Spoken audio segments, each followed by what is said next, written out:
శేఖర్ భాషపై కేసు పెట్టింది లావణ్య. శేఖర్ భాష నుంచి ప్రాణహాని ఉందంటూ పోలీసులకు ఫిర్యాదు చేసింది. శేఖర్ భాష తనను కడుపులో తన్నాడంటుంది లావణ్య. తర్వాత నడుము మీద కూడా తన్నాడంటుంది. శేఖర్ భాష తంతే 12 మెట్లపై నుంచి కింద పడ్డానంటుంది లావణ్య. తన ఛాతికి గాయమైందని, తన ఇంటి మీద రాత్రి రాళ్లు విసురుతున్నారంటూ లావణ్య ఆరోపిస్తోంది. శేఖర్ భాష నుంచి తనకు ప్రాణహాని ఉందంటోంది లావణ్య. వెంటనే శేఖర్ భాషను అరెస్ట్ చేయాలంటుంది. తనకేం జరిగినా శేఖర్ భాషదే బాధ్యత అంటూ లావణ్య ఆరోపిస్తోంది. మరి ఎన్ని డబ్బులు ముట్టాయో మరి అటాక్ చేశాడు అండి. నన్ను ఫస్ట్ కడుపులో తన్నాడు, లేదా నడుపు మీద తన్నాడు. 12 స్టెప్స్ కింద పడ్డాను నేను. నా బ్రెస్ట్ మొత్తం కార్నర్ ఉన్న రాయికి తగిలింది. పోలీస్ కంప్లైంట్ ఇవ్వడం జరిగిందండి.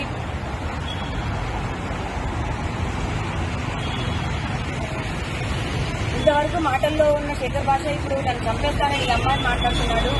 నాకు ప్రాణహాని ఉందండి. మొన్న రాత్రి కూడా మా ఇంట్లో కిటికీల వైపు రాళ్ళు తీసుకొని కొట్టాడు. నాకు భయం వేస్తుంది. నాకు ఏం జరిగినా సరే శేఖర్ భాష మాత్రమే కారణం అవుతాడు. ఎట్లా పర్సనల్గా తీసుకోకపోతే శేఖర్ భాష ఇన్వాల్వ్ అయ్యి మాట్లాడుతున్నాడు. మరి ఎన్ని డబ్బులు ముట్టాయో మరి భగజ సాన్నిహిత్యం అంటున్నాడు. అవేమి నమ్మొద్దండి. అండ్ ప్రీతి ఉదయ్ మాట్లాడుతున్న ఈ మాటలేవి కూడా నిజం కాదు. నేను ప్రతిదీ నిరూపించుకుంటాను. ప్రీతి ఉదయ్ వాళ్ళకి నాకు డ్రగ్స్ దానికి అసలు ఏం సంబంధం లేదు. ఒక డ్రగ్ కేసు అన్నది ఇన్వాల్వ్ చేసి నన్ను ప్రిజన్కి పంపించి దాని నుంచి నన్ను బయటికి రాకుండా పీడీ యాక్ట్ అన్న సెక్షన్ వేయించి నన్ను జైల్లో ఉంచాలన్నదే వాళ్ళ ప్లాన్. నేను జైల్లో ఉన్నప్పుడు ఇల్లు ఖాళీ చేసేసి కుక్కల పిల్లలు రోడ్డు మీద వదిలేసి రాస్తారు వీళ్ళు ఇంటి తాళాలు వేయాలన్నది శేఖర్ బాజీ నా మీద ఛాలెంజ్ చేస్తున్నాడు. ఇందాక కూడా నన్ను తట్టున్నప్పుడు కూడా నీ అమ్మను జైలుకి వెళ్తావు, నీ అమ్మ నేను చంపి కొడదొక్కుతా అని మాట్లాడుతున్నాడండి. శేఖర్ భాష ఇంత ఇన్వాల్వ్ అయ్యి మాట్లాడడం కరెక్ట్ కాదు. నాకు ఏమున్నా సరే రాష్ట్రంతో చూసుకుంటాను. శేఖర్ భాషను దయచేసి ఎంకరేజ్ చేయొద్దండి. అతను అంత క్రిమినల్ మైండెడ్ గా మాట్లాడుతున్నాడు. ఫిజికల్ గా నా పైన అటాక్ చేసి కాల్తో అన్నాడండి. కంప్లైంట్ ఇవ్వడం అనేది జరిగింది. రేపు వచ్చిన ఎఫ్ఐఆర్ నమోదు చేస్తున్నారు.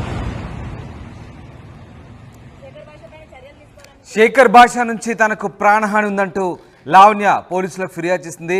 శేఖర్ భాష తంతే 12 మెట్లపై నుంచి కింద పడ్డానంటుంది. తన ఛాతికి కూడా గాయమైందంటూ లావణ్య ఆరోపిస్తోంది. తన ఇంటి మీద రాత్రి రాళ్లు విసురుతున్నారంటూ దీనికి శేఖర్ భాషనే కారణమంటూ లావణ్య ఆరోపిస్తోంది. ఫైనల్గా శేఖర్ భాష నుంచి తనకు ప్రాణహాని కూడా ఉందంటూ లావణ్య తీవ్ర ఆరోపణ చేస్తుంది. ఎస్, మా ప్రతినిధి పెట్రిషియా జైన్ అవుతున్నారు. పెట్రిషియా, శేఖర్ భాష నుంచి తనకు ప్రాణహాని ఉంది, వెంటనే శేఖర్ భాషను అరెస్టు చేయాలంటూ లావణ్య పోలీసులకు ఫిర్యాదు చేసినట్టుగా తెలుస్తుంది. ఫిర్యాదు సారాంశం ఏంటి? దీనికి సంబంధించిన అప్డేట్స్ ఏమున్నాయి మీ దగ్గర? లావణ్య కేసులో రోజు రోజుకి ఒక సీరియల్ ట్విస్ట్ లాగా నెలకొంటున్నాయని చెప్పొచ్చు. అంటే రోజు రోజుకి అనేక విషయాలు, సంచలనమైన విషయాలు బయటపడుతున్నాయి. ఒకవైపు వాళ్ళిద్దరి మధ్యలో ఎవరైతే రాజ్ తరుణ్ మరి ఏదైతే లావణ్య ఉందో వీళ్ళిద్దరి మధ్యలో ఇప్పుడు శేఖర్ భాష కూడా ఒక కాంట్రవర్సీగా మారాలని కూడా పూర్తిగా అయితే చెప్పొచ్చు. శేఖర్ భాష పైన కేసు పెట్టిన లావణ్య జూబ్లీహిల్స్ పోలీస్ స్టేషన్ లో నన్ను కొట్టాడు, నన్ను ఫిజికల్లీ అసాల్ట్ చేశాడంటూ లావణ్య కేసు పెట్టడం అయితే జరిగింది. అది కొద్దిసేపట్లో ఎఫ్ఐఆర్ కూడా పూర్తవుతుందని కూడా సమాచారం వస్తుంది. ఏదైతే శేఖర్ భాష నుంచి నాకు ప్రాణహాని ఉంది, అతను నన్ను చంపేయాలన్న ప్రయత్నం కూడా చేస్తున్నాడు, అందుకే నేను పోలీసులకి ఫిర్యాదు చేశానని లావణ్య పేర్కొంది. అదేవిధంగా నన్ను కడుపులో తన్నాడు, నన్ను మెట్ల మీద నుంచి సుమారుగా 12 మెట్ల నుంచి నన్ను తోసేశాడు కావాలని. ఏదైతే ప్రముఖ ఛానల్లోకి నేను వెళ్ళడం జరిగింది ఇంటర్వ్యూలో, అక్కడ అతన్ని తిట్టాను, విమర్శించాను, అందుకని నన్ను చేసుకున్నాడు, నా మీద కొట్టాడు. పూర్తిగా నా కాలు చేతులు మొత్తం రాక్కపోయి నాకు న్యాయం జరగాలి. శేఖర్ భాష నాకు ఏది జరిగినా శేఖర్ భాషనే పూర్తిగా కారణం అంటూ లావణ్య అయితే చెప్పడం అయితే జరుగుతుంది. పూర్తిగా అయితే శేఖర్ భాషని అరెస్ట్ చెయ్యాలి, ఎటువంటి సంబంధం లేని విషయంలో శేఖర్ భాష కావాలనే తలదూర్చుకుంటున్నాడు. అతనికి చాలా భారీ ఎత్తున రాజ్ తరుణ్ నుంచి డబ్బులు ముట్టాయి, కావాలనే నా మీద పర్సనల్ గ్రడ్జ్ పెట్టుకొని ఇది పూర్తిగా డ్రగ్స్ కేసుగా మార్చే ప్రయత్నం అయితే చేస్తున్నాడు.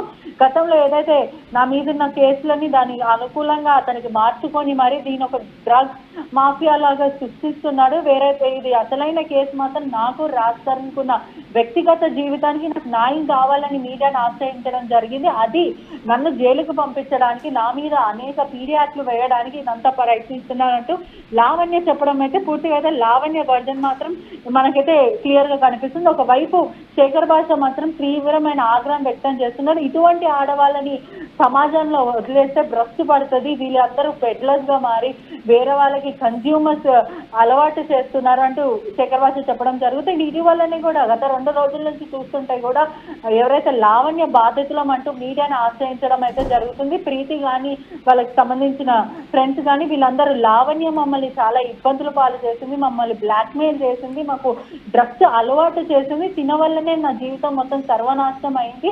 నేను రీహాబిటెడ్కి వెళ్ళి మళ్ళీ ఆ డిప్రెషన్ నుంచి బయటికి రావడం అయితే జరిగింది. నాకు ఖచ్చితంగా ఇటువంటి వాళ్ళకి శిక్ష పడాలి అంటూ ప్రీతి అని ఒక మహిళ మీడియా ముందు రావడం అయితే జరిగింది. ఒకవైపు రాజ్ తరుణ్, మాల్వి, శేఖర్ భాష మరియు లావణ్య ఈ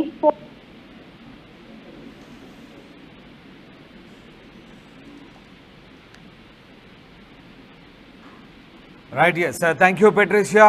రాజ్ తరుణ్ లావణ్య కేసులో ట్విస్టుల మీద ట్విస్టులు కొనసాగుతున్నాయి. శేఖర్ భాషపై లావణ్య కేసు పెట్టింది. అతని నుంచి ప్రాణహాని ఉందంటూ పోలీసులకు ఫిర్యాదు చేసింది. తనను తన్నడంతో 12 మెట్ల నుంచి కింద జారిపడ్డట్టుగా లావణ్య ఆరోపిస్తుంది. తన ఛాతీకి గాయమైంది అని కూడా అంటుంది.